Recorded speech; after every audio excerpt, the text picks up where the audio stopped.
Olá, vamos falar de teoria crítica, um dos movimentos filosóficos mais expressivos, mais influentes do século XX. A teoria crítica, ligada à escola de Frankfurt, se desenvolve no período anterior, durante e após as duas grandes guerras mundiais. Nesse vídeo, vamos falar um pouquinho sobre o que é a teoria crítica, como ela se constituiu historicamente e, ao final, vou abordar alguns aspectos do livro A Dialética do Esclarecimento, de Adorno e Horkheimer. A expressão teoria crítica nos chega especialmente a partir de um artigo publicado por Max Horkheimer em 1937, Teoria Tradicional e Teoria Crítica. Em língua portuguesa, esse artigo está publicado na coleção Os Pensadores, no volume que inclui Horkheimer ao lado de outros expoentes da Escola de Frankfurt. Por teoria crítica, entenda-se um exercício filosófico de oposição ao pensamento cartesiano positivista. Horkheimer chama de teoria tradicional aquela derivada do objetivismo moderno, que inicia com o cartesianismo e se molda para além das suas bases metafísicas, no objetivismo científico a partir do positivismo. A essa cientificidade que separa o mundo natural do mundo social, Horkheimer vai chamar de teoria tradicional. E, em lugar disso, a teoria crítica seria aquela que não desvincula, ao contrário, é aquela que articula o mundo social com o mundo natural e trata a ciência como um elemento histórico. Portanto, está marcado no âmbito da teoria crítica a sua historicidade, o seu cuidado com a história e uma inseparabilidade entre a teoria e a prática. Portanto, nós temos aí uma ação transformadora. A teoria crítica volta-se à transformação social. Mas vamos voltar um pouquinho na história. Eu mencionei o artigo de Horkheimer de 1937. A escola de Frankfurt, que passa a ser conhecida pela teoria crítica, nasce antes. Nós temos em 1923 a criação do Institut für Sozialforschung, ou Instituto de Pesquisas Sociais, junto à Universidade de Frankfurt. E aí recebe o nome de Escola de Frankfurt. Portanto, esses nomes aqui, Instituto de Pesquisa Social, Escola de Frankfurt, são tomados como equivalentes. Esse instituto, criado em 1923, tem como grandes nomes, como grandes expoentes, Greenberg, que foi praticamente o primeiro diretor, logo nos primeiros meses ele assume, Pollock, Grossman, Wittfogel, Birkenau, Horkheimer, que será o diretor a partir de 1931, Adorno, Marcuse, Erich Fromm, Walter Benjamin, Leventhal, Neumann, além de outros nomes muito importantes. Esse conjunto de intelectuais que compõem o Instituto de Pesquisa Social são originariamente trazidos das pesquisas do pensamento marxiano. No primeiro momento, mais ligado ao marxismo ortodoxo. Além disso, cabe aqui demarcar que são intelectuais com diferentes formações. Nós temos politólogos, filósofos, historiadores, sociólogos, psicólogos, ou seja, um conjunto de intelectuais ligados às ciências sociais e às humanidades que vão desenvolver um modo de pensar voltado às transformações sociais. O Instituto nasce, então, vinculado à Universidade de Frankfurt, porém, ainda nos anos de 1930, com a ascensão do nacionalsocialismo, tanto pela ascendência judia de muitos desses intelectuais, de quase todos eles, bem como pela vertente de pensamento marxista que orientava a escola, são compelidos a fugirem da perseguição nazista e transferem para fora da Alemanha a sede da escola. Inicialmente ainda dentro da Europa, mas logo em seguir, né, por uma maior segurança e condição do trabalho intelectual, acabam se transferindo para os Estados Unidos, onde a escola de Frankfurt, ou o Instituto de Pesquisa Social, fica durante alguns anos vinculado à Universidade da Colômbia. Se inicialmente a escola de Frankfurt nasce diretamente vinculada aos estudos do pensamento de Marx e especialmente a uma vertente de um marxismo mais ortodoxo, gradativamente ela passa a assumir, sem abandonar a vertente marxiana, mas ela passa também a se compor a partir de outras influências intelectuais que lhe são significativas.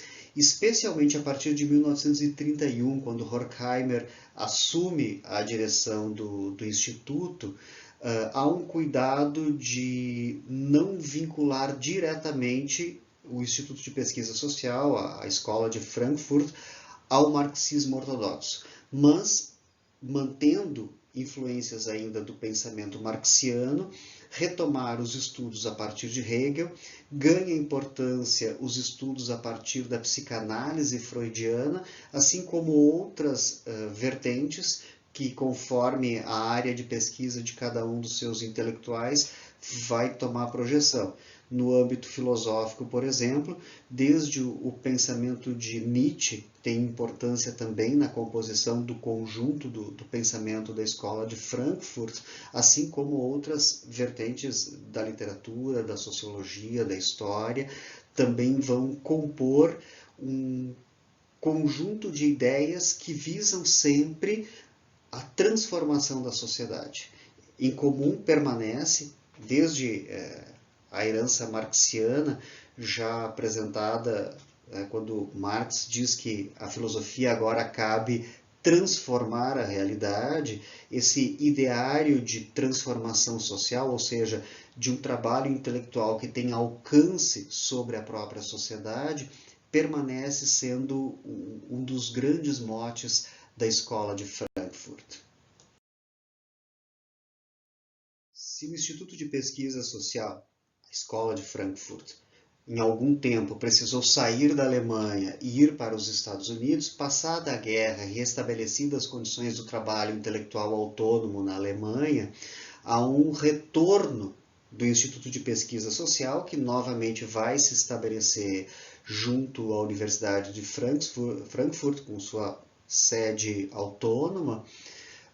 E aí nós temos o desenvolvimento não só daquela primeira geração, aquele conjunto de intelectuais que eu havia mencionado anteriormente, mas já de uma segunda e de uma terceira geração de intelectuais. Hoje, o Instituto de Pesquisa Social permanece bastante ativo e atuante no seu objeto de pesquisa.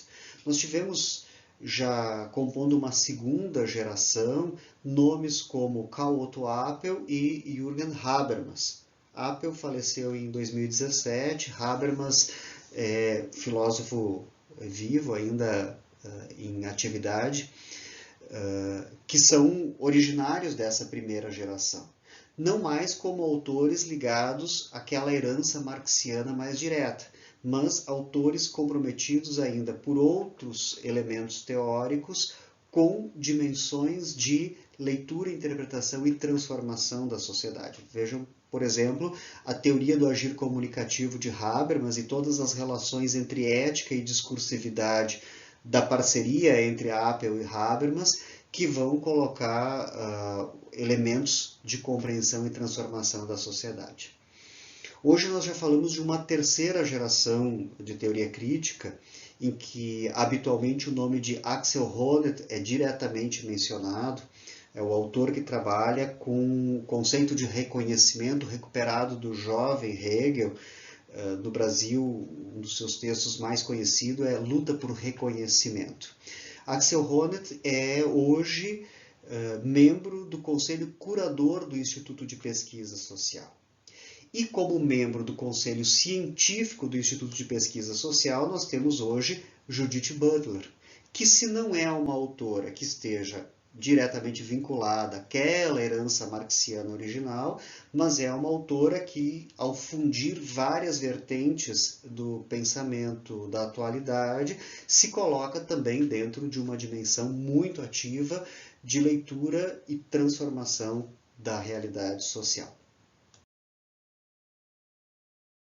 Feito esse arrazoado, essa apresentação introdutória sobre a teoria crítica e a escola de Frankfurt, passo agora a comentar alguns aspectos da obra Dialética do Esclarecimento, escrita por Max Horkheimer e Theodor Adorno. Os dois filósofos aparecem na imagem ali em destaque. É uma obra publicada originalmente em 1944, quando eles estavam nos Estados Unidos, resultante de seminários de estudos. Depois, em 1947, recebe um texto complementar e a sua segunda edição. Destaco alguns pontos brevemente, aqui não com a pretensão de trazer um resumo, mas de apontar algumas pistas que estimulem a própria leitura da obra. É importante perceber como Adorno e Horkheimer afastam-se de uma historiografia positivista que tende a colocar a humanidade como um progresso contínuo, como um processo civilizatório contínuo que é erradicador da barbárie. E por isso já alertam para a existência de uma barbárie que coexiste junto à civilidade, não mais como elementos anuladores, mas como uma tensão nessa dialética entre ambos os elementos. Já no início, já no prefácio da Dialética do Esclarecimento, os autores nos chamam a atenção com a pergunta que move o próprio livro ao se perguntar por que a humanidade, no seu processo civilizatório, acaba chegando a tamanha barbárie, justamente reportando aos eventos da época em que o livro é escrito, quando da Segunda Guerra Mundial. E é uma leitura aqui que vem de um deslocamento para fora da modernidade e os ideais iluministas, os ideais burgueses, que tendem a colocar algo como se fosse supra-histórico, independente de contextos, para dentro da sua própria história. E nessa análise destaca-se como o poder econômico, então na mão da burguesia, torna-se ele próprio anulador da individualidade. Portanto, nós temos uma crise da subjetividade tratada diretamente pelos autores a partir desses elementos das relações entre poder econômico e subjugação do indivíduo. Nisso aparece a dinâmica entre mito e esclarecimento. Se o iluminismo construiu o discurso de que o esclarecimento ele é erradicador do mito, o que se percebe com Adorno e Horkheimer é que justamente a tentativa de erradicar o mito, ela põe o esclarecimento tal como se fosse ele algo com valor em si mesmo, fora de qualquer contingência histórica, e por isso esse esclarecimento assim pensado pelo iluminismo torna-se ele mesmo um novo mito. É preciso agora repensar essa dinâmica entre esclarecimento e mito, não mais como um sendo suplantador do outro, mas como um movimento dialético em que ambos são constitutivos desse processo. Se o iluminismo aponta para a ideia de uma razão universal e, como tal, desprovida de historicidade, desprovida de contingências, a leitura de Adorno e Horkheimer nos remete ao que essa razão universal teria sido vertida, uma racionalidade instrumental.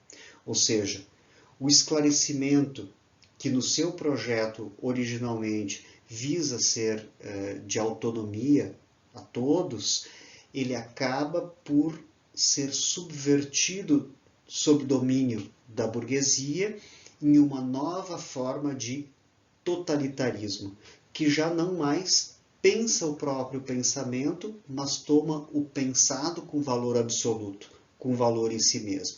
E por isso reifica, coisifica o próprio pensamento. O que o legado da modernidade e o positivismo que captura boa parte desse legado nos deixa?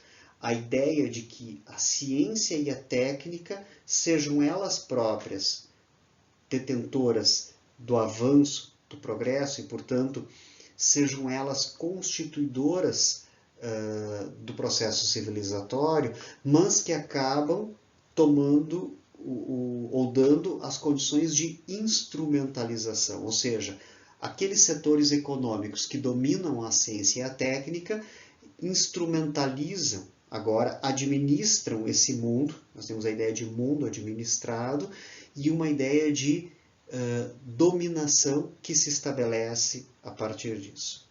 E ainda um ponto aqui que eu quero destacar da dialética do esclarecimento é a análise feita sobre a indústria cultural. O modo como se pode pensar que até mesmo a cultura ela passa a ser dominada dentro dessa dinâmica econômica e agora pode ser ela tomada como critério, como modo de estabelecer não mais cultura como manifestação humana original, mas como cultura massificada, como cultura de massa, como produto a ser difundido às grandes massas de forma asséptica, de forma reificada, não mais com a sua originalidade de pensamento, mas uma cultura que se afasta do próprio pensamento. Essas são algumas ideias, repito, não é para dar qualquer resumo sobre o livro, mas, sobretudo, tem a pretensão de estimular a própria leitura da obra Dialética do Esclarecimento, de Adorno e Horkheimer, um dos grandes marcos dessa escola de pensamento, que é a teoria crítica. Pela sua atenção, muito obrigado.